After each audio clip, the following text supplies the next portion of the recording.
Tuesday, January 23rd. Kylie, can you please call the roll? Supervisor Howard?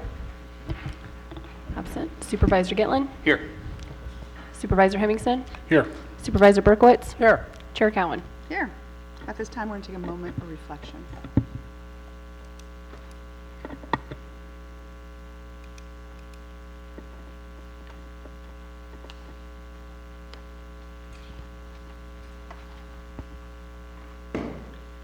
Thank you. CAO Serena, would you please lead us in the Pledge of Allegiance?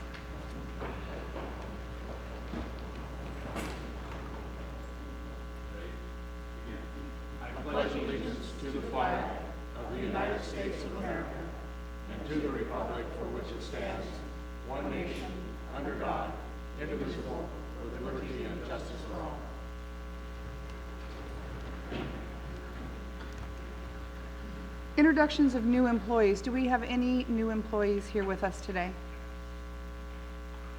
No? Okay. Any reports of actions from closed session? No reportable action. Great, thank you. At this time, I'm going to request any deletions, corrections, or additions from the board members to this agenda.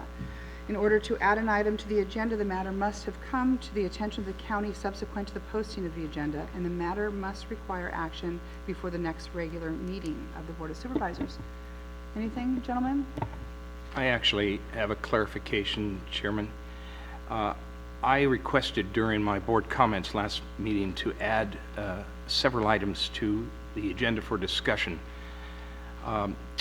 Items to assist the city in an $18,000 to $25,000 capital expenditure by suspending the payment for the airport mitigation fund.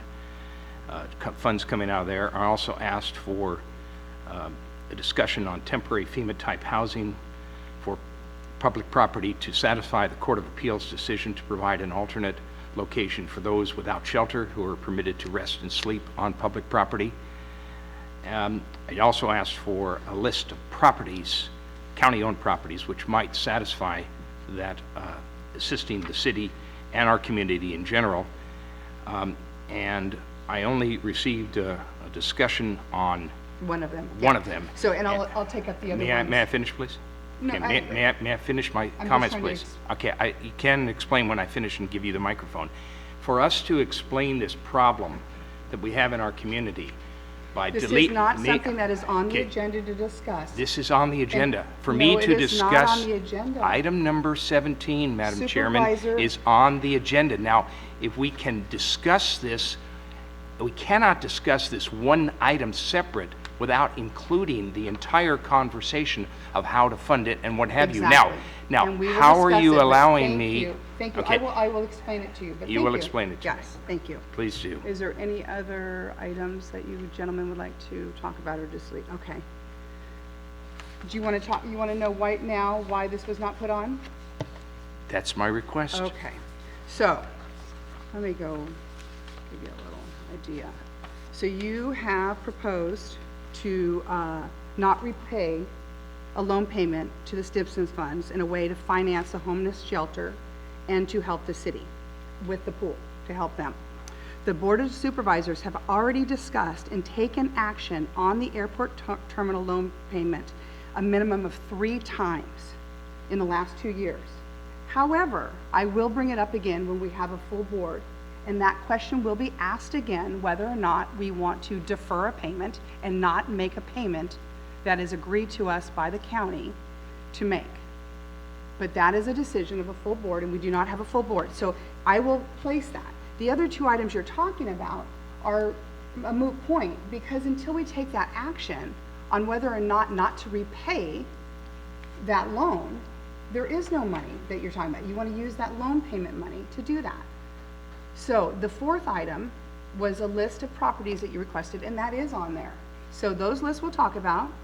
Once again, for a 4th time, we will bring it before the board about the loan repayment, But until that is taken up, the other two are moot points. So thank you, and we're going to move on I'd like at to this respond. time. No, I'd like to we're not respond. going to have a conversation back and forth. You Thank know, you, then, though. for us So, to at proceed this on time- item number 17 at is this a time- moot point, and it doesn't, So you wanna it has remove no context. Do you want to remove item 17? Is that what you're requesting, Unless I can Supervisor? discuss the whole picture, what does discussing vacant properties in Delaware County have to do with anything? Because we're This is discussing this is vacant a property for rapidly other- changing subject every day. Supervisor, we're not going to continue. I understand you Every want to talk time about there is an this. incident like this, we cannot have an open discussion about something. Circumstances change. Now, I'm asking for us to give us the latitude to discuss this Would you like issue. to remove item 17? I'm asking that right now. Would you like that item removed? No, I won't make that decision. Okay, so I'll we're make not- my we're gonna- presentation consent based on agenda what's is on this fine at list this during time. that time. So right now, we are taking up the consent agenda. That would be items 1 through item 4, nope. 1 through items 12 is on our consent agenda.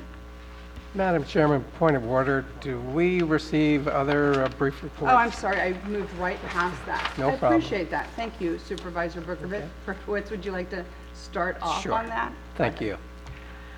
Madam Chairman, I do want to commend Code Enforcement Officer Dominic Mello for responding to complaints from neighbors from the Birch Tract about a corner lot at Endert and Peevler where the RVs were allowed to park and throw their garbage and empty their tanks into this empty lot. He arranged for the lot to be cleared and the debris and feces to be removed, and for that we commend him. Also want to commend the road department for completing the road work required at the top of Church Tree. Well done. Last week, I attended the monthly meeting of the Crescent City Del Norte County Chamber of Commerce, where we evaluated the 4th of July events and look forward to making changes that will improve next year's celebration. Since last meeting, I spent 4 days at the National Association of Counties Conference. I was able to network with members of those counties who had not yet thrown their support behind the new legislation that would reauthorize the Secure Rural Schools and Communities legislation. In the past, this legislation has supported our schools with $1 million a year in extra funds and a simpler amount for repair of our county roads. I also supported reauthorization of the FAST Act, known as Fixing America's First Transportation Act. This bill provides funding for locally owned infrastructure projects. This act also provides direct funding to counties and increases local decision-making authority. It also streamlines the federal permitting process for getting projects approved. Yesterday, Supervisor Gitlin and I attended the LAFCO meeting where we had a final budget review and approved an alternate public member for the commission and set the meeting dates for 2019 and 20. And lastly, all of the board members and members of the California delegation have received an invitation to meet with President Trump in September. This is a perfect opportunity to find out what plans he has for the next year on subjects that may affect us. So I believe it's to our advantage to send all of our board members to this meeting. And to that end, I would like to ask for consensus to have this item to be placed on the August 13th meeting agenda, where all of the board members could go to Washington, D.C., meet and listen to the president. So I'm asking for that consensus now, Madam Chairman. Okay. And that would be just to have this on the agenda. I concur. I don't either. I think it's just, we don't have the funds to send the whole group back just to listen.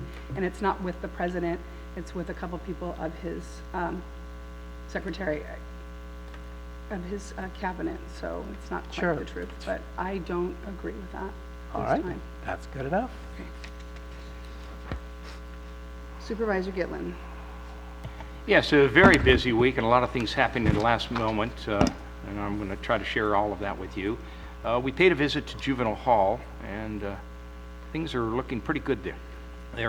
They've got some issues with maintenance, but Chief Probation Officer Raymond's doing a good job. He and his staff are doing an excellent job. During our discussions afterward, I, of course, looked to see how we can get some of these young folks out into our community, break a sweat, do some good work.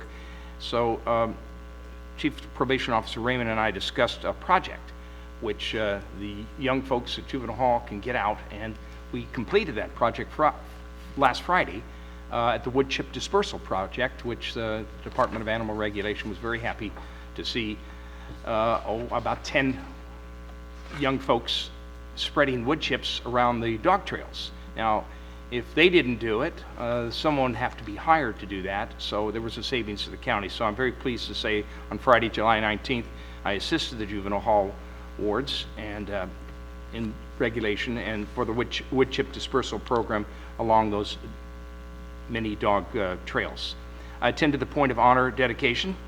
Last week I voted yes on the first reading of an ordinance paving the way for supervisors to amend their salaries. I voted yes with great reluctance, and after additional research and consultation, I've decided to change my vote to a no when it comes up on our agenda, perhaps next agenda. Priorities notwithstanding, our board should not be looking towards self-service, but helping serve the needs of our financially strapped county. Also met with City Manager Eric Weir regarding the tabled ordinances addressing the appeals court decision permitting camping on any public property. We discussed alternate locations to allow public camping in order to satisfy the court order. I also discussed city's possibility of joining the appeals court decision, which is ongoing. Orange County and several cities are moving forward with that. And I posed the possibility of assisting the city in funding an $18,000 to $25,000 deficit to help keep our Fred Endert pool operating 7 days a week. I made this request to our board, as you just heard. Unfortunately, it has not been placed on the agenda, I'm sorry to say. Our LAFCO meeting met yesterday, as Supervisor Berkowitz indicated, and we approved 2 resolutions of support for ongoing operations with the Del Norte Healthcare District and the Library District. Was on the radio day before yesterday at KFUG, interview with Mike Thornton, and we addressed the homeless issue and how Del Norte County can best address it. I'm in the process of reading the Caltrans Rehabilitation and Fish Passage Project. I'll be making my comments to Caltrans before the August 20th deadline. Please contact me if you would like a copy of this report and you would like your input recorded. We also planned as a stakeholders planning level document on the widening of Wonder Stump Road. I've received a couple of comments about the impending road widening project already. Your input on this project is very welcomed, and your participation at the scheduled stakeholders meetings is encouraged. The dates for the community meeting will be announced shortly. The project is scheduled for completion by June of 20, and this is the card that you wish to get a hold of. I'll make plenty of copies, and I'll give you dates when they were announced as to when you can attend this project concerning road widening of the Wonder Stump area. Also, just received in the mail, and all supervisors have a copy. It's addressed to me from the California Public Utilities Commission as part of a statewide expansion of its 211 dialing for emergencies and disaster service. This was implemented when Senate Bill 1212 was passed, and the California State Legislature enacted this bill in 2016, authorizing the California Public Utilities Commission to spend up to $1.5 million in bringing new 211 service to our currently underserved Del Norte County area.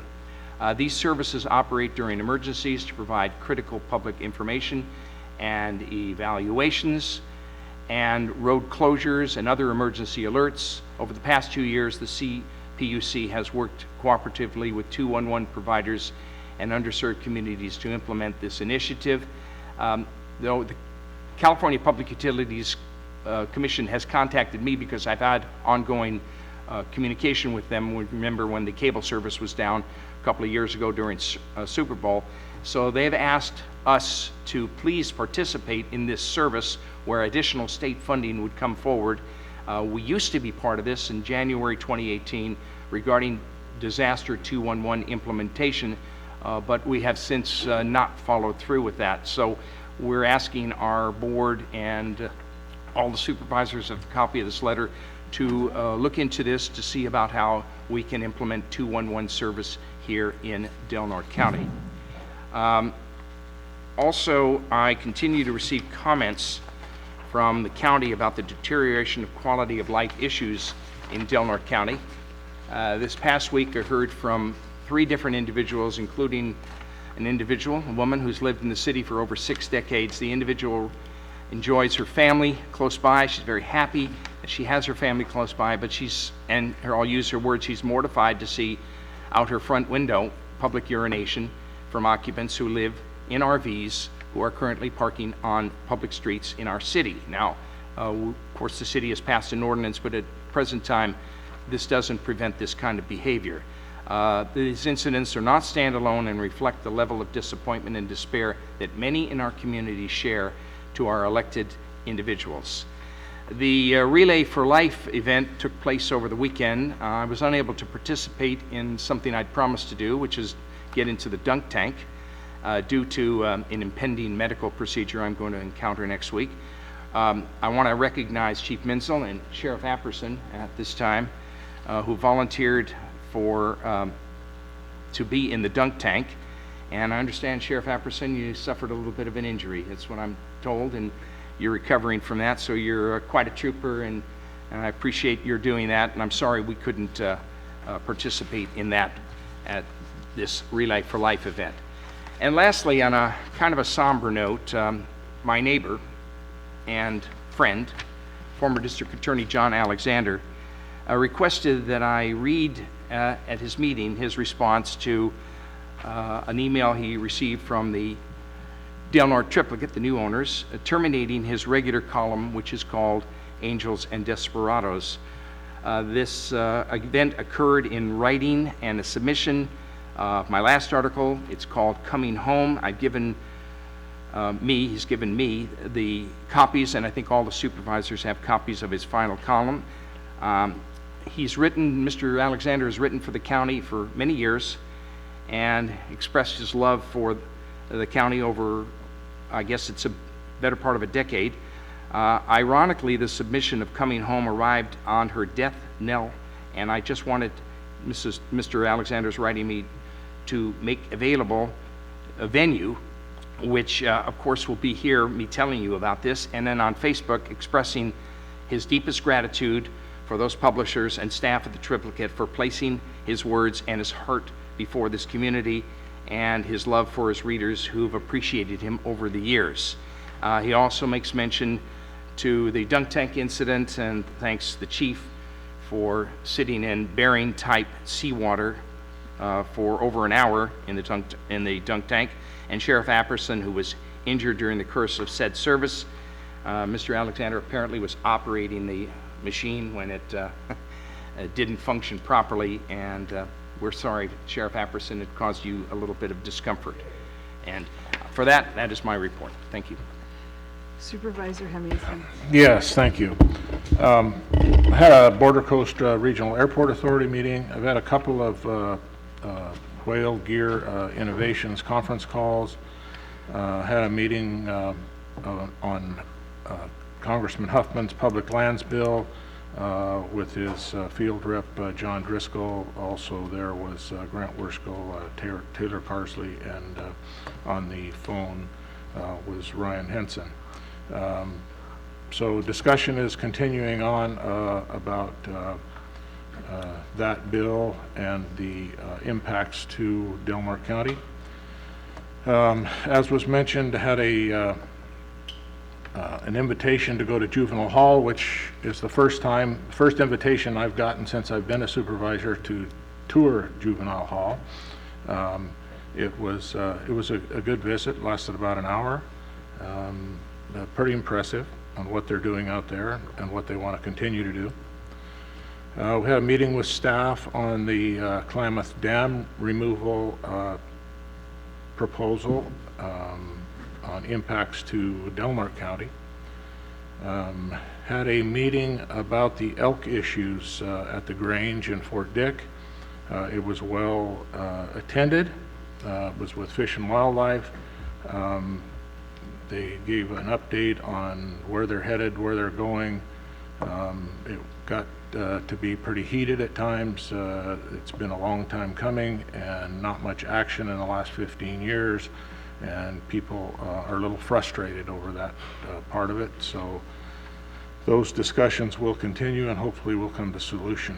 Had a meeting with Supervisor Cowan and staff with Mr. Cooper on some homeless solutions discussions. The things that we're doing, the things that he thought we should do, and those conversations will continue. We're both on the, or we were all on the same page as far as moving forward and coming to solution with that. And then we, staff and as well as Supervisor Cowan went over the housing tool proposals, which in my opinion were a little lacking, but we're going to continue on with that. Those aren't final yet. Had gotten a lot of inquiries on what's going on at Wonder Stump Road, and it's too bad that we have members that are perpetuating rumors and things that are going on. This is not a road widening project to my understanding. This is they have some drainage issues, and they want to address those, and there's going to be public outreach, and there's things on the county's website that you can go to, that you can have input. There will be meetings coming up, and hopefully that will all get settled down. But this information that's going out there, a lot of it is not true. Please do some research, contact community development or the road department. There is information that's going to be going out to property owners, and hopefully involvement will come to solution on that. Also want to talk about, I know Roger brought this up, that somehow we voted ourselves a raise, which is absolutely false. He went on TV and he said that we voted ourselves a raise. It's absolutely not the truth. The ordinance is status quo. We didn't even vote ourselves a COLA, not even a cost of living increase. It's status quo. It's what we were getting before. It's the same information, or the same, I don't know that I think we're under ordinance. We have to do it under ordinance. We have to do it in the public. It's not an increase in pay. And so I don't know what that information that's going out is truly false, and it's too bad that a member of this board has to perpetuate those kind of false rumors. There is no raise. We did not get a raise. We did not get a COLA. Those things all have to come before the public. So I just wanted to mention that. Thank That's you. it. Thank you for mentioning that, because that has been unfortunate that such things are said. So if you're unsure of something, ask. Don't believe everything you read on Facebook or the news or papers. It's unfortunate that part of the media is also saying that. So since our last board of Supervisors meeting, I had also attended the Airport Authority meeting. The new flights are being well received and used, which is great.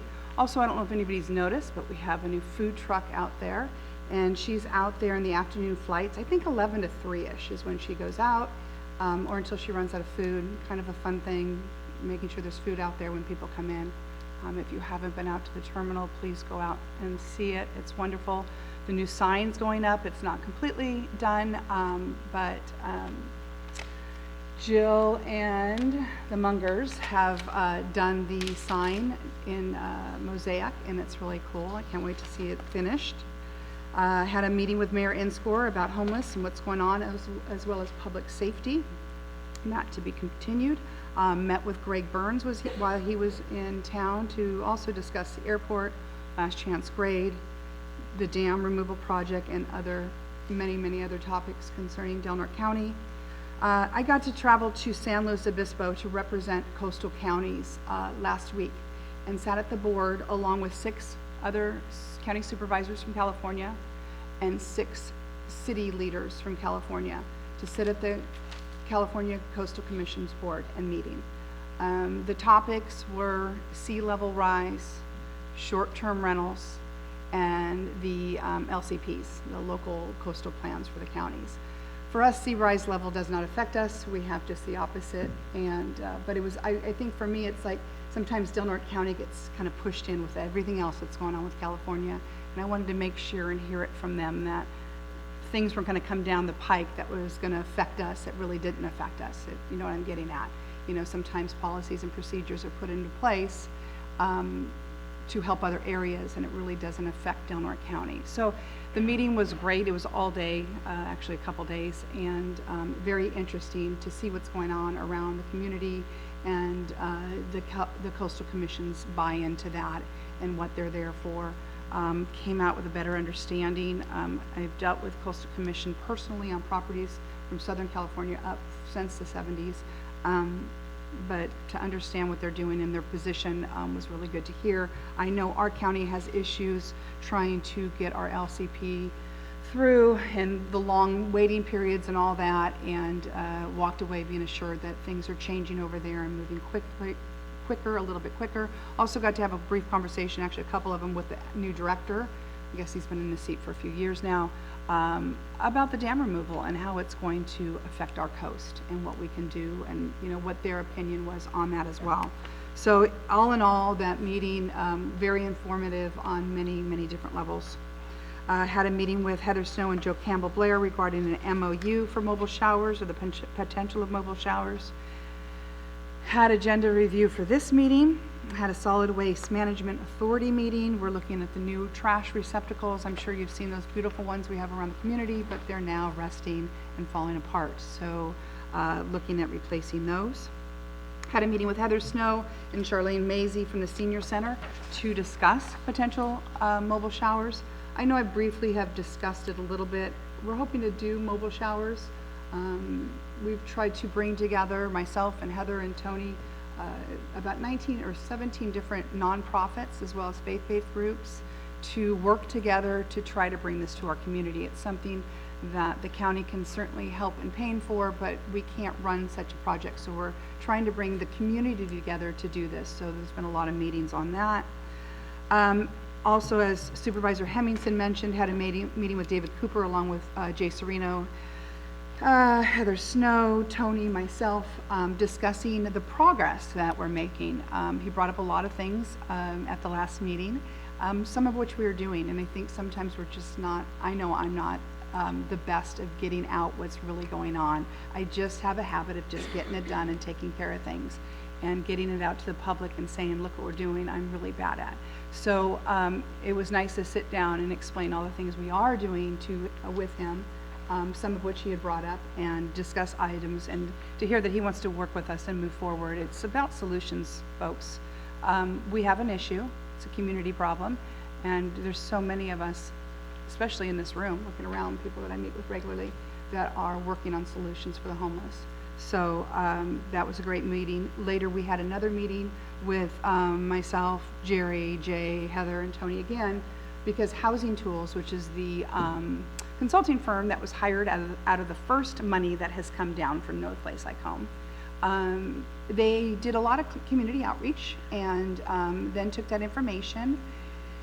And part of the reason item 17 is important about the properties that Mr. Gitlin brought up earlier is because we are looking at those properties, and it's good for the community to know which properties we're looking at. And we're looking at them with Housing Tools. When we're looking at the different ideas of what type of housing we can bring in for the chronically homeless, mentally ill with No Place Like Home money, because that is for brick and mortar. So we need to look at areas, whether they're open lots, whether they're buildings, you know, looking at new build, looking at remodel. We don't know what that's going to look like. We can look at what has brought to us, but again, it's a community thing and a community effort, and it will be discussed with the community like it has been throughout. So anytime you hear of community input meetings, we've had 3 so far, please jump in. Also on the website, Tony, I'm assuming it's still up. The questionnaires up on the website as well. We take in if you can't make a meeting, whether it's this one or community outreach, we continuously take input from the community about what's going to happen and so on. The other meetings and stuff that we are working on is, a lot of people know of Daily Bread. They're not open 24/7, but I'm working with, and so are other people in this county, especially CDD, to get them compliant so they can be, because that in turn will take care of hopefully part of the problem of us being able to say we do have a place for them to go to. And so we're working on that aspect as well. Will it take care of the whole problem? No, but it will definitely house and help a percentage of them. They also feed and do 5 different times a week. I think 3 are evening and 2 are in the mornings for feeding people who are in need of food. They're a good shelter to be able to go to get that assistance. Heather and her group are now over there once or twice a week, Heather? Twice a week? Also helping with those who just maybe need assistance from Health and Human Services or navigation through the system. But we're doing a lot of collaboration over there, and it's good for the community to know that, and we're working on it to make it even better and to grow that. Had a meeting with 2 constituents, again, listening to concerns and talking about updates, what's going on around the community, not just with homeless, but just with everything that's going on, from the hospital to the new nursing program, hopefully that's starting next fall, to the airport and such. I also have had a lot of outreach about Wonder Stump. Again, as Supervisor Hemmingson said, it is not a widening project in any way, shape, or form. It is a drainage issue, and just like all of you, Mr. Daniels has been born and raised here and cares about Wonder Stump and the trees. The one thing I do want to say is they're out there marking the trees, and I think that's what's kind of freaking people out. Those trees are not marked to be cut down at all. They're marking them to understand which trees belong to the county, which ones are in the right of way, which ones are public or private. So that is the only reason they're being marked. There is a drainage issue, and they're reaching out to the community to find out how they can solve that. Nothing will come before this board before probably spring or early summer of next year. So that's how long this process is going to take, an outreach to the community to find out solutions, because no one wants to go in and tear down a bunch of trees. And certainly the ones that are not marked to be cut down. And I want to make that really clear, because it saddens me to hear that and people to say such things, because that is not what's going on. So again, it's a drainage problem, not a widening problem, and we are looking for solutions. I talked about item 17, which we'll talk about, which is really important to us. And the 211, we are involved. So if you do want a copy of that letter that Mr. Gitlin was talking about, we all did get it. We are involved. I think we missed one meeting, and I think that was a staff thing, but we certainly are involved in the process, and we continue to be involved in the process, and we have been involved with the process, I think, since 2016, so that also is ongoing. I want to close with, once again, thanking Dominic, just as Supervisor Berkowitz does. That department, all our departments are wonderful. I can reach out to maintenance, I can reach out to the sheriffs, I can reach out to CDD when there's an issue, and we've had a few, and it's nice to know that I can call them and I can say, there's illegal camping going on, or whatever it may be, and the problem's taken care of. They have been great and very active the last couple of weeks to help us take care of anything that is a nuisance or does distract or is a problem within our community. So that's it for me. Thank you very much. And now we'll move on to the consent agenda. Move for approval. I have a motion to Second. approve and a second. Any public comment on consent agenda items only? Anything? Okay, I got a motion and a second. No public comment. Kylie? Supervisor Gitlin? Yes. Supervisor Berkowitz? Yes. Supervisor Hemmingson? Yes. Chair Cowan? Yes. Okay.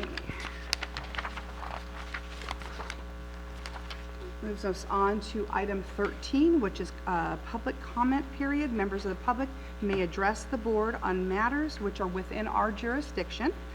if you're addressing the board regarding these matters, or a matter that's listed on the agenda, you may be asked to wait until that agenda item comes up.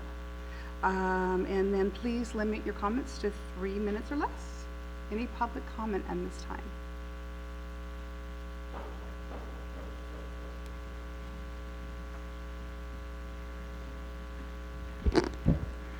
Delaware County. At the solid waste meeting last, it was stated that we would replace all of our trash cans, although many of them look very good to me, because they've been renovated as time moves on. But we were going to replace all of our trash cans for over $200,000 for 120 cans, or double cans 60, which comes to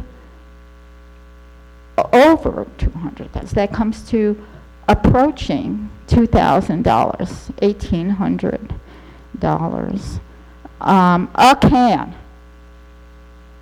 This is after our rates have been increased, and I find that amount to be abusive of public funds. This comes out of our pockets. It comes out of our pockets because we pay for solid waste disposal, period, in this county.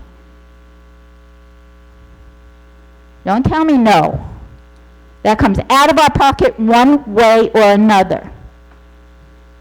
And I think that's outrageous when I just look up at Home Depot or Walmart, and there are plenty of commercial cans that are fantastic. I look at commercial operations that have concrete cans for $300 each.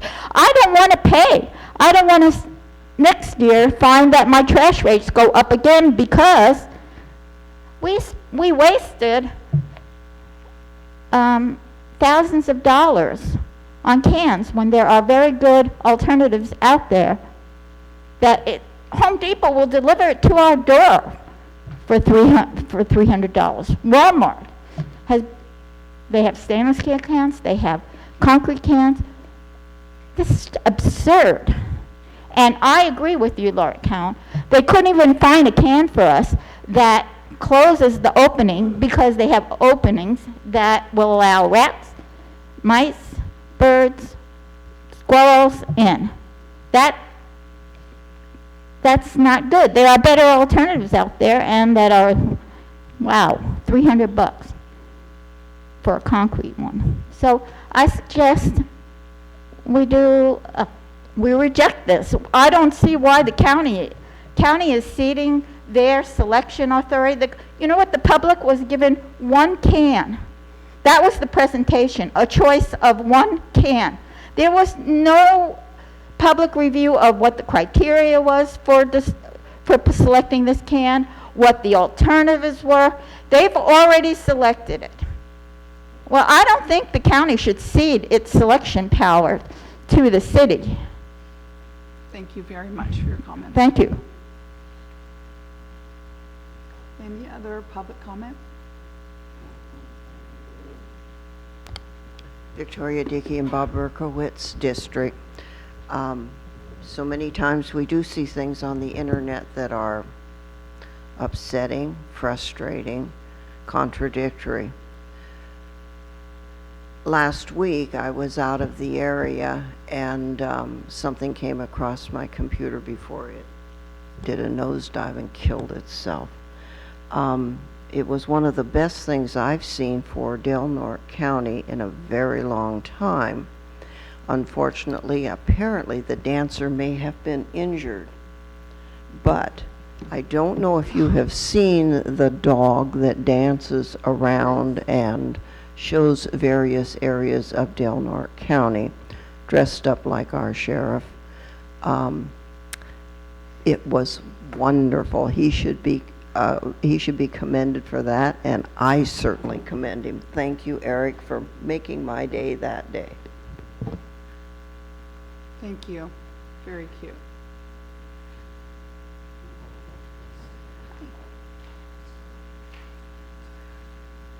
Hello, my name's Eric Neff. I'm here today to voice my concerns regarding the retail cannabis business located at 1070 Highway 101. I believe that this business is operating in violation of county ordinances, Title 20, Chapter 67, Section 50, which this business is within 780 feet door to door, which is closer property line to property line, to our most at-risk youth center, the Del Norte County Juvenile Hall.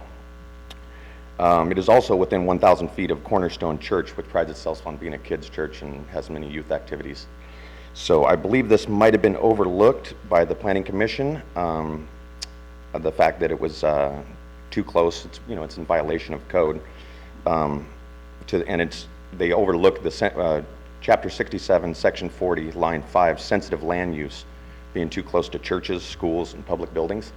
It is very close to our most at-risk youth center, which I've already filed a formal complaint. I've been told indirectly that I believe it was Taylor Carlsley, that he doesn't believe that it's a youth center, which, but the language of the ordinance is the guiding legal authority, and the juvenile hall operates a school. So they are in violation, and I don't believe this business has had a variance or received a variance, and I believe that it needs to cease and desist at that location. Thank you. Okay, thank you.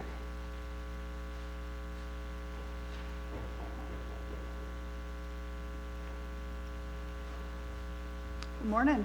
Morning. I'm Robert, Del Norte County resident, and I operate 1070 US Highway 101, Sticky Grove, the dispensary. The churches were notified, and everybody within 1,000 feet was notified when we went through the process. We ID'd twice. The juvenile detention center is a detention center that people don't commonly leave it, to walk down the street to get a soda or anything like that. In any case, within a few blocks, there's several places that serve alcohol for on-site consumption or to take home and drink, which is the leading cause of preventable death in our nation. But 2/3 of us drink 5 nights a week, so we don't really address it too much. I'm in full faith that I'm in full compliance with county code. It was vetted over the course of months and years, really. And we just paid our first tax return. We're now 1/4% of the general fund, as far as I understand. I think it's about 14 million is the general fund. The property became worth about 20 times what it was worth in property tax revenue to the county. And well, since I'm up here, I did want to say I would like to see us loosen the restrictions on where we place manufacturing. Because as much as retail brings in, I'm actually hampered by Section 280E. I don't get to write off my rent. I don't get to write off my labor. So I might have $150,000 at the end of the year that the federal government thinks I have that I don't have, and it's pretty common for retailers to actually have to not realize a profit at all after paying federal taxes. However, in manufacturing and cultivation, a lot of the costs are actually part of the cost of goods sold, which they get to write off, making it a more viable employer, for our community. And so I'd like to see the county drop the tax rate. You guys have the authority to leverage the tax between 1% and 3% on manufacturing. And I'd like to see the county drop it to 1% so that we can start attracting some manufacturers. I was going to bring a poster today and say, I'll just observe. Maybe I'm too narcissistic. I'm always talking. But I have a little flyer I have in our dispensary. I kind of put up the highlights of Del Norte as far as I was concerned, movies that were made here and old travel posters. And in the 1950s and 60s, I have these flyers, and it shows the picnic area at Jed Smith, and it's crowded, And, there's a time when tourism was the icing on our cake, And we're going to get diabetes, Too much icing, We need to manufacture something. We can't keep importing incomes in the form of retirements and visitors. We have to start producing something that we ship back out again. And tourism was our icing. It's always been our icing. It hasn't grown at all. And we're putting our eggs all in one basket. But thank you. Thank you very much.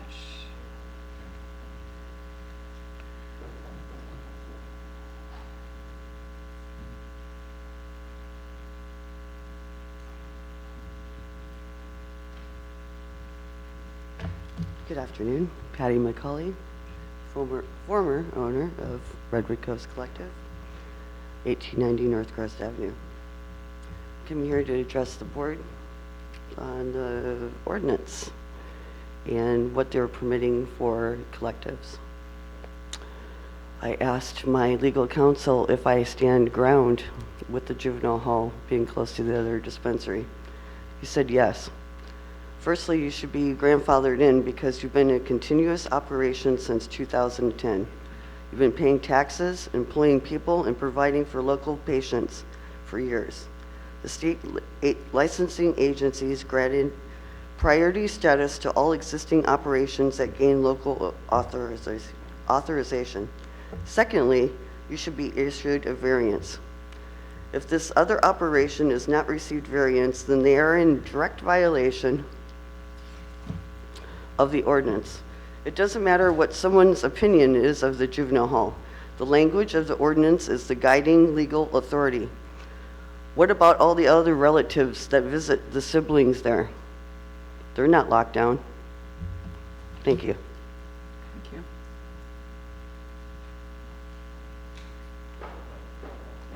Any other public comment at this time?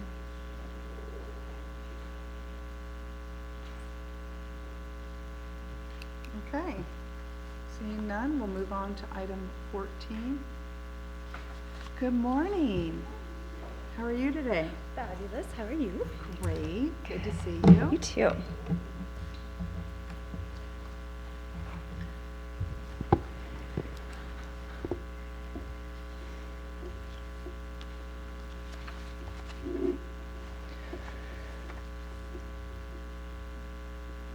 That's okay. Alrighty. So, Barbara Lopez, Del Norte County Treasurer. This is my quarterly treasurer's report for quarter and year ending June 30th, 2019.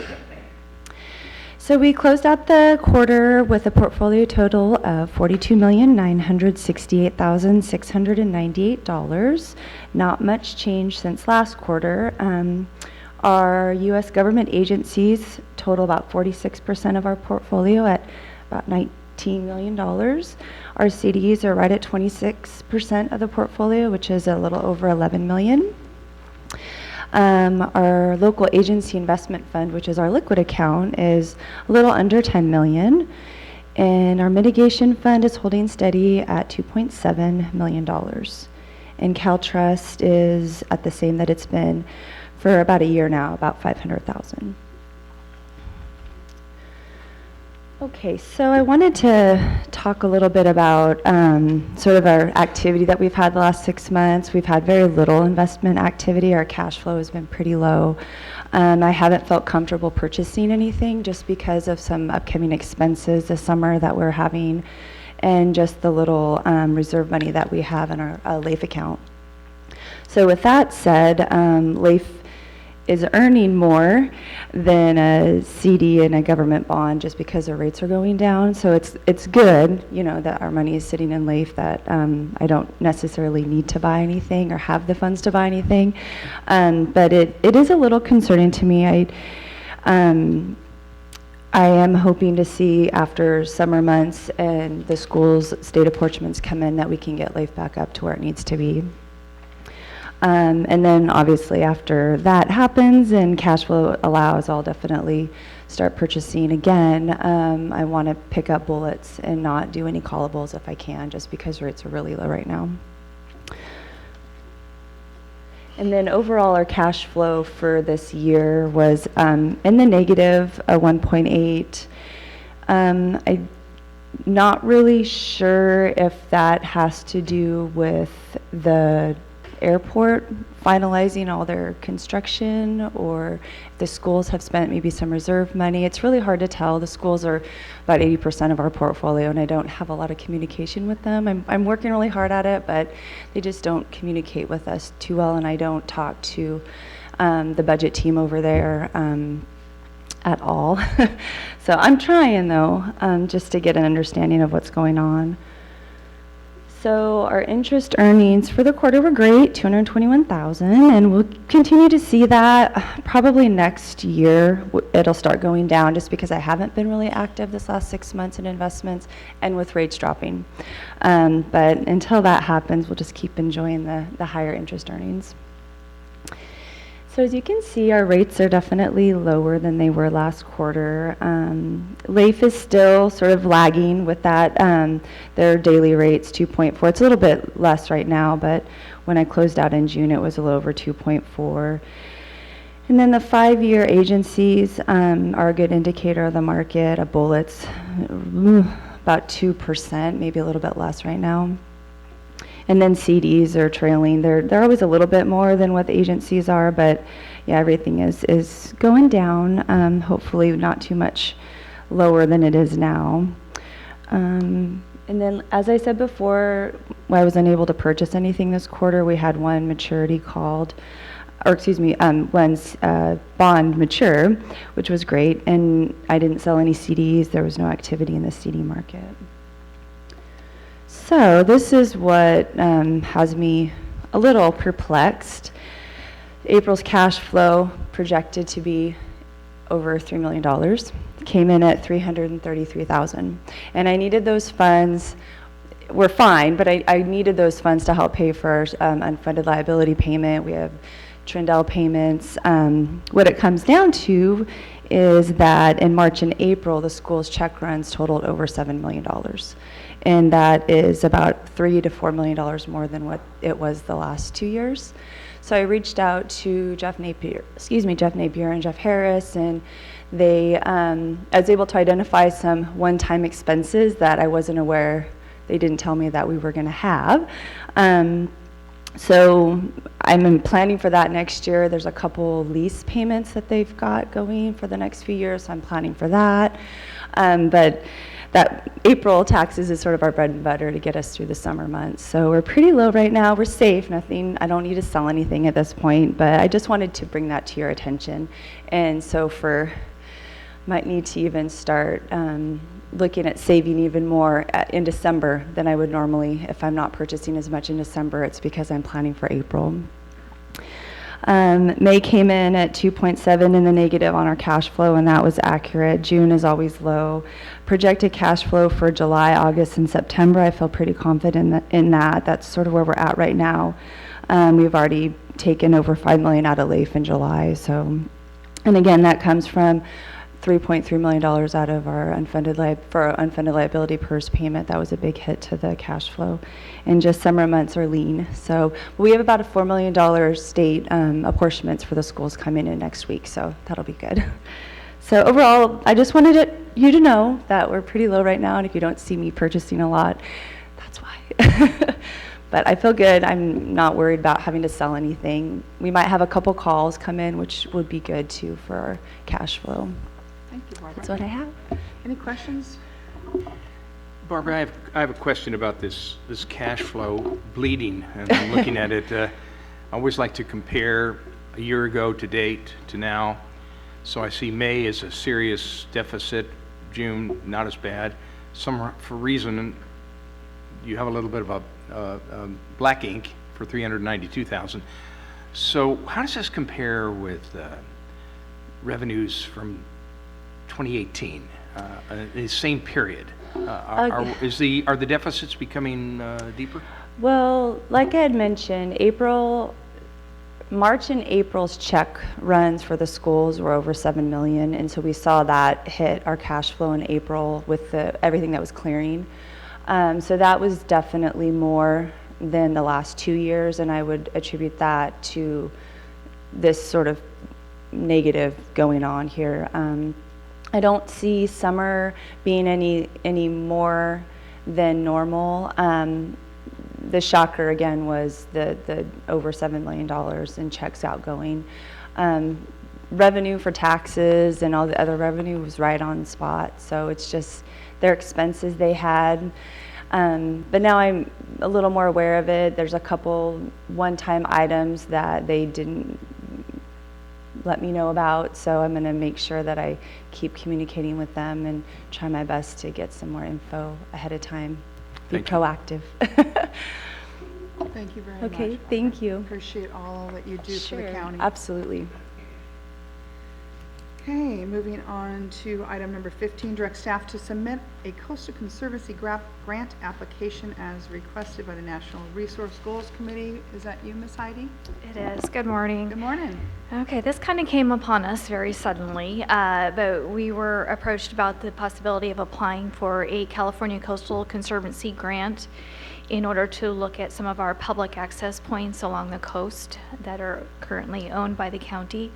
The three that have been identified would be the Wavecrest Public Access, which is located at the north end of the beach subdivision in Smith River, Camp Memorial Park, which is north of that area along the ocean in Smith River, and North Pebble Beach Drive, which we're looking at the potential of putting in an ADA accessible public access point that would be reached from an existing turnout area. One clarification from the time that I prepared this board report is that we would be looking for planning money for all three sites. And in particular, the Wavecrest, which we initially thought would be implementation money because it's an existing facility that would just need improvements. We will need to do engineer drawings for that and to do an environmental review. It's required by the California Environmental Quality Act and receive permits before we would be eligible to apply for implementation funds. This is the first round, or the current round would have a July deadline to submit the application. If staff feels that the quality of our application that we put together is subpar, we would like to be able to hold off until the October submittal for the second round. We're going to do our very best, though, to get something together. I mean, we have, we've brought it to the Natural Resources Goal Committee, and we've had a lot of really good input. But I just want to put that out there. We will do our very best, but we're dealing with a very short deadline. Okay. Any questions from the board? Any No. questions? Move for approval? Motion to approve? Second. And a second. At this time, I'll take public comment. Come on up.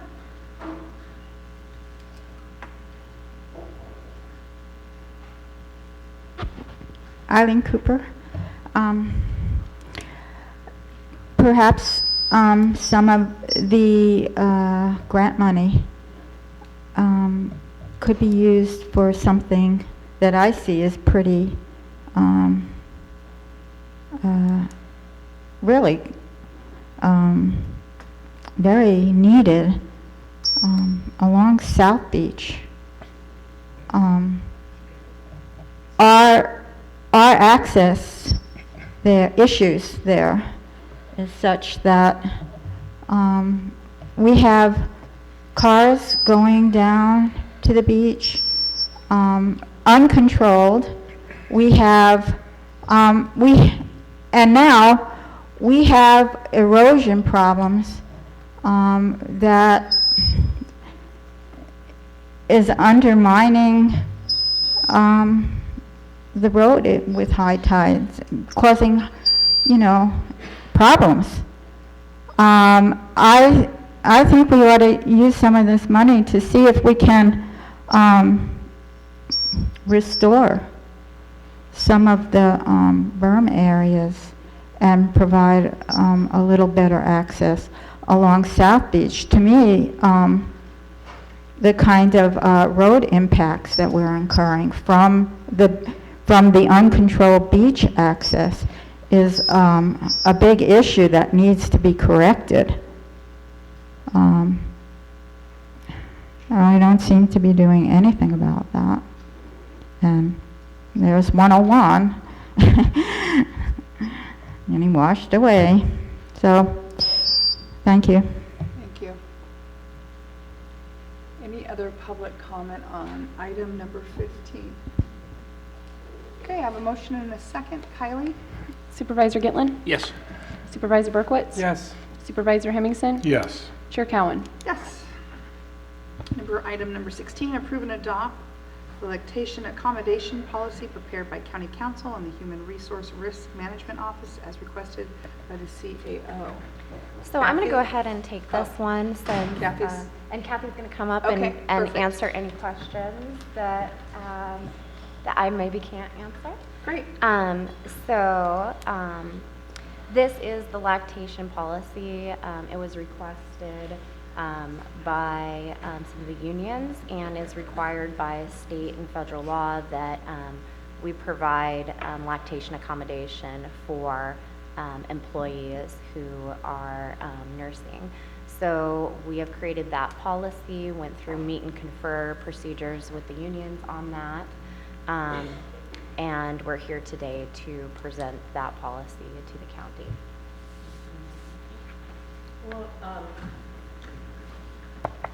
Thank you. Just to clarify, we have been accommodating employees for several years now.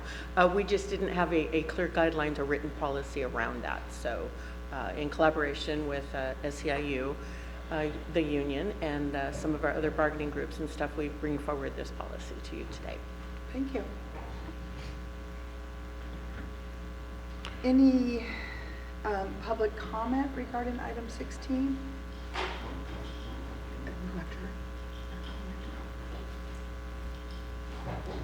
Good morning. Good morning. Norma Williams, Chapter President of the Delaware County Employees Association, SEIU 10-1.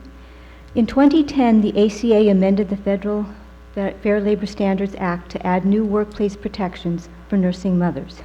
These protections and those outlined in current California law, as well as the proposed SB 142, mirror that of the policy before you today. According to SB 142, we need to make it much easier for women to return to work after having a child. When mothers are able to return to work and receive reasonable accommodations, such as lactation facilities, they advance and keep pace with their male counterparts. Family-friendly workplaces increase gender equity, improve families' health, and are good for business. Proponents argue that employers actually realize a return on their investment with reduced absenteeism, increased worker retention, and higher reported feelings of satisfaction and productivity. The union is pleased to have successfully negotiated with the county codifying state and federal law into a county-wide lactation policy that benefits employees. This new policy ties in well with the county's admirable 30-year history of allowing infants in the workplace. We are currently working with the administration to formalize guidelines to continue this long-standing county-wide practice. Many past and present employees, from line staff to administration, participated in and benefited from this program. We commend the county for its ongoing support of new parents with this well-loved and utilized practice that not only has documented benefits to newborns, but encourages the retention of existing county employees and the recruitment of new staff. The union is proud to work with the county in being on the cutting edge in meeting the needs of the 21st century workforce. Thank you. Leslie, you want to come up? Hi, my name is Leslie Barnes. I was interested in what was being said, and she did answer some of my questions, but one question I would like to ask is, some women nurse for long periods of time. Does that mean that a child would have like a 6-month period where they could be brought to the office, or would they be there for, say, a year or a year and a half? I think those are questions that should be answered before the county makes the decision on any of this.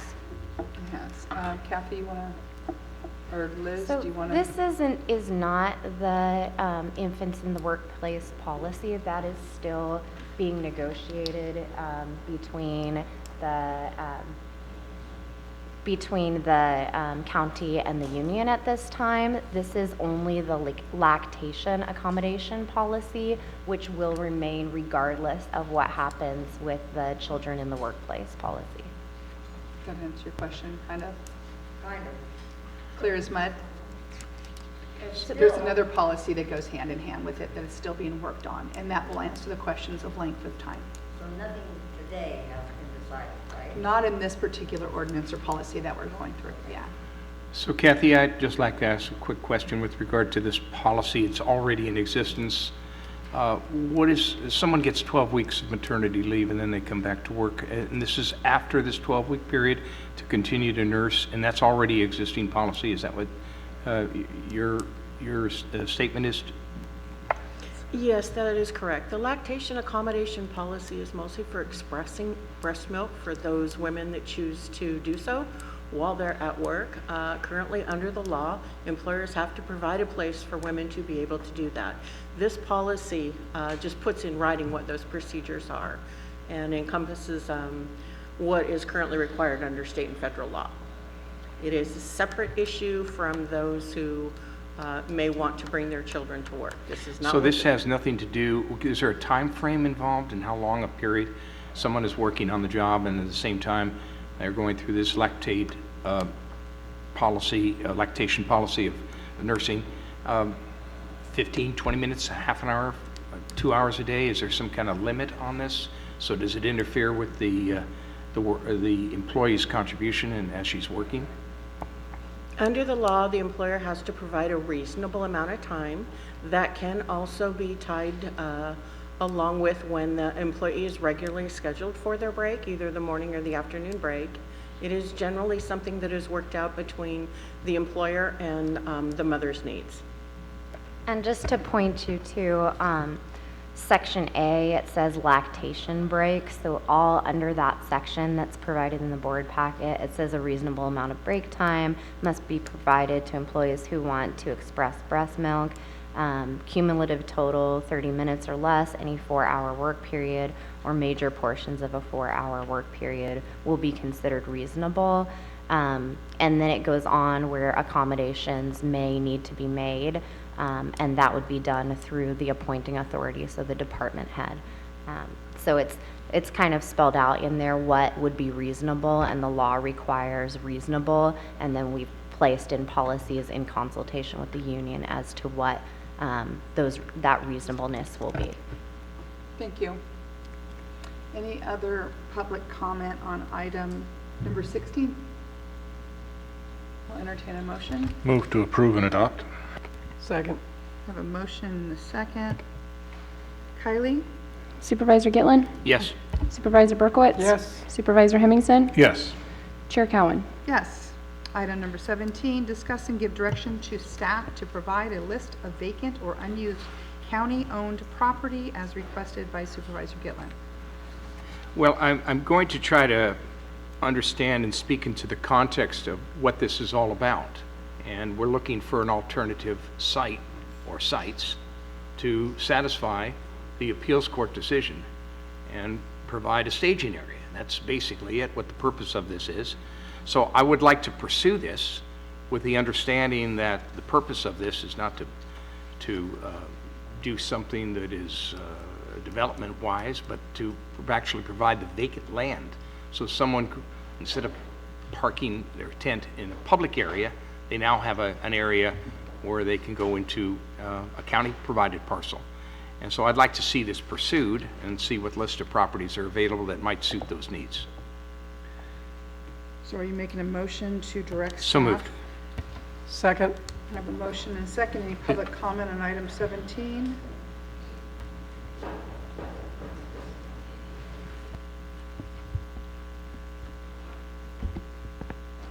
Eileen Cooper.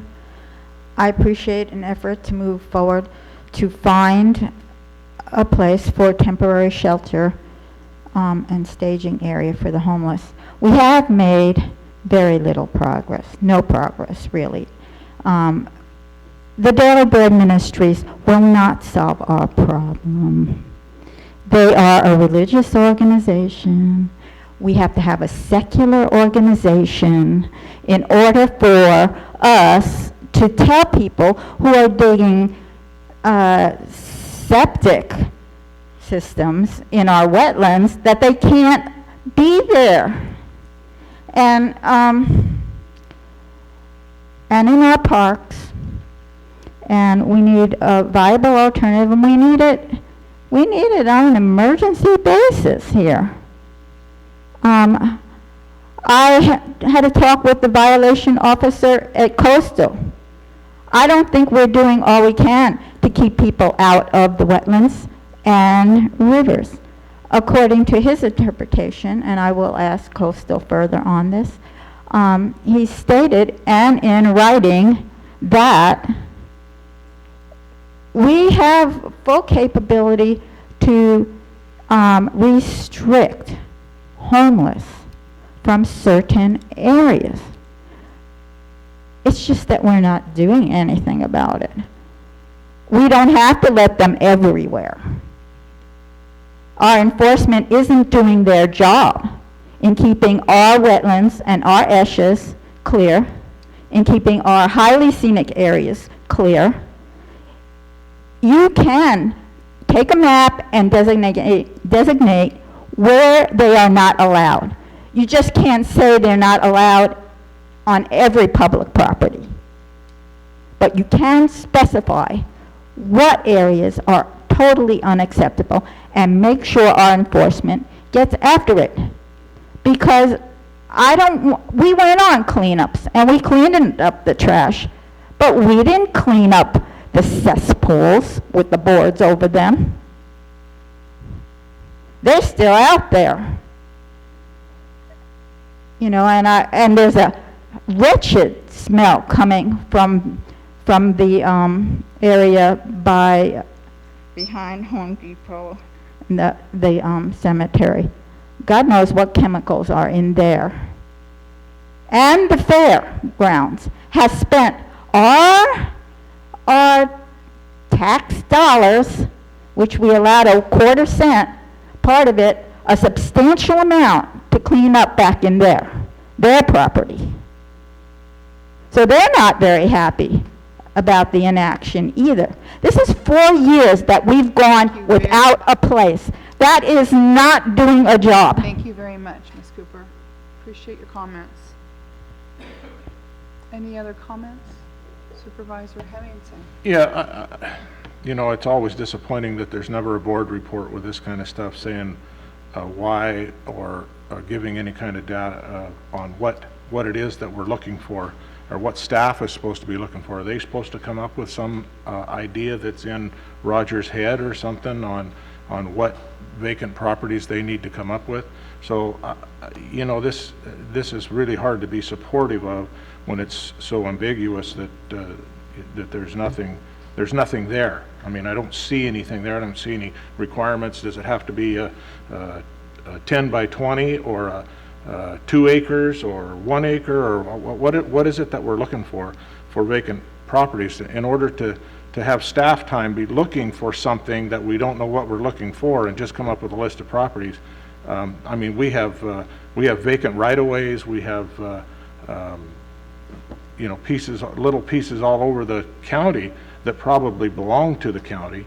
But is this going to be something that's going to be able to be used for whatever reason that is being proposed here? So I can't see putting staff time into something that is not going to come up with something that's suitable. And I don't know who determines what is suitable or what requirements we have to do this inventory of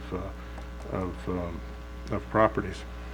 So is it you're just looking for vacant land, period? Is there a Well- certain size that you would like requested for staff to look at to narrow it down and make it a little bit easier? Have you thought about that? I've thought about it a great deal, and I thought about it in terms of, I appreciate what Supervisor Hemmingson would like, but this goes to the argument which Ms. Cooper just brought up, that because of these kinds of arguments from Supervisor Hemmingson, we end up doing nothing. Now, my intention was to present this as part of a several-pronged effort, as I tried to do earlier, and it has not been put on the agenda, to discuss alternative sites to have a staging area so that we can satisfy the court order. Now, a board report, sure, great. Why don't we have the discussion on it and move forward with a list of properties that can satisfy this rather than continuing to talk about it and find reasons not to do anything. And Eileen Cooper, I appreciate your saying for year after year after year, I'm watching our community deteriorate right in front of our eyes. And maybe you don't notice. Maybe you don't notice in what's going on with people in the we're in the pits doing these cleanups. We see what's going on, and the needles and what have you. And it's got to stop. We've got to address it. So I appreciate your confusion, Supervisor Hemmingson, in not understanding what we want. So let's have a little imagination and put something together, and then talk about it, and then act on it. That was my intention from the beginning, with adding all the different aspects to this proposal. But So we've you're only just have, looking for we, vacant land at this time? I am looking for vacant land. We can satisfy the court, or the county-owned vacant land to satisfy the court order of the 9th District Appeals Court, so that we can supplant people who are currently in public areas, putting their tents down, creating all kinds of collateral issues, and putting them in an area that is what I can only refer to as a staging area, so that they can get services and they're off the beaten track. So if a county parcel provides for that, like for instance behind McCarthy buildings there, in that vacant grassy knoll area, then let's take a look at it. That's one option. There are other projects and other properties that might satisfy that need. So I hope that's more clear. You want to go, come on up, Vicki. I have I'm talking to myself. I have a difficulty understanding why this is such a big deal, figuring out what you own that has nothing on it. I don't care if it's 10-foot wide or 50-foot wide, because some 10-foot wides are next to 2 acres. I think you should have that available just by pushing a button, and I think they should all be listed.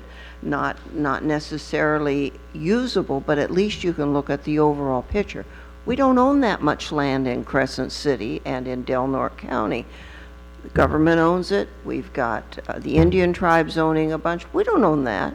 What we own is what's left over. And if we own too much, it's a good time to start a discussion about putting that back into private hands too. So that list should be beneficial. I have a list of what I own. I know what's on it. Sure, it's a lot less, but I don't have the staff you've got either. So if you spend a day doing it, well, I think it's going to be beneficial to you in a lot of different areas. So I would suggest that you list them all and then go from there. Great. Any other public comment? Mr. Berkowitz? I think Sorry. this request is more than reasonable. We should know what kinds of properties we own, what kinds of properties are available, what kinds of properties maybe that we want to be able to develop in some specific areas, but at least we should know what we own. And that's my opinion. Yeah, and I agree, and we have come up with, I don't think this is going to be as hard as we think. We've already done this process, or Housing Tools has done this process, so we've already are going through it. So what he's asking for, a lot of it we've already, with that company, with what we've all been doing regarding this issue. I know you guys all think we're not doing anything, but we are. We are looking at properties. We are looking at properties that are vacant. We are looking at properties that have buildings on it. Everybody loves to go back to McCarthy, but I want to tell you right now back there, all of our search and rescue is back there. That's where their offices are at. We staff part of the sheriff's office. There's a couple employees back there. We use storage units back there. So it's not like it's an empty building, and I want to get that out of the way because that one comes up a lot. But I see no problem. You've already had a comment on this, but thanks. Yeah, it's not a big issue. It won't be that big of a stretch because part of it's already been done. Yeah, I just want to be, I just want staff's time to be productive. So if they know what we're looking, I don't want to end up with a list of parcel numbers that I have no idea the size of, that are going to meet any kind of criteria. And without that information out, they're going to bring us back a list of every property we have, of everything we have, and it's going to be, unless they go through it bit by bit and say it's this many acres, it's located here, there's a lot of stuff to go on. Now, if you're talking about a few properties that would be large enough, and I don't know what large enough is, because I don't know what the criteria is, so I don't know what we're looking for. If we had something of what we're looking for, if somebody had a plan, which there is no plan, and that's what I'm concerned with. If we had a plan on the size of property that we need to have, then we could have location, the size of that piece of property, and the county could see if we have it or don't have it. I don't want to go through and have 100 different properties that I don't know where they're at and I don't know what size they are, and just a list of properties is not going to help me make a decision on, and I don't even know what we're making a decision on, but I just need to have information on guidelines on what we're dealing with. I want it to be productive. I don't want it to not be productive, and that seems to be what we're going for here. Madam Chairman, I think we can just make that stipulation to staff. Surely we don't want them to have property numbers without anything on them. We would like to have a description of the property. What is it? How many acres? Where's this located? We're not talking rocket feasible for scientists this. here, Okay. okay? Okay, It's so pretty easy. we will give a direction to staff if that's, we've got a motion and a second. Kylie, can you please pull the vote? Oh, did you want to say one more public comment? Okay.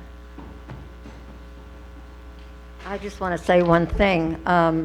I know I own property in Crescent City, and I'm sure that somewhere in your files, it tells what properties the county owns and how large it is. I don't think it's going to take more than probably a day to get the information together to give to the public.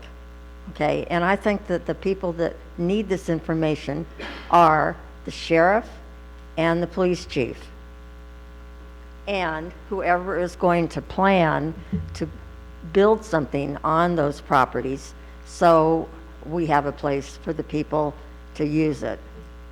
Thank you. Any other public comment? Kylie? Supervisor Hemmingson? Sure. Supervisor Berkowitz? Yes. Supervisor Gitlin? Yes. Chair Cowan? Yes. So staff, was that clear as mud? Perfect, thank you. Okay, moving on to items 18 and 19. These are budget transfers. Budget transfer 06-32 and 06-33. That's it. Can I get a motion on that? So moved for both items. I have a motion. Second. And second, can I take public, we'll take public comment at this time on items number 18 and items number 19. Any public comment? Seeing none, Kylie? Supervisor Hemmingson? Yes. Supervisor Gitlin? Yes. Supervisor Berkowitz? Yes. Chair Cowan? Yes. Chair, I'd just like to make one little note on this. On the transfer for 18, just wanted to kind of point out that the exorbitant costs that it has been through this fiscal year in dealing with some of the higher profile cases, and that's what this transfer represents, is the county not only prosecutes, well, not only arrests, prosecutes, they defend. And that's where these costs are going, in the defense. And it's been a very large year in regards to expenditures. Thank you for that clarification. Appreciate it. I don't see any legislative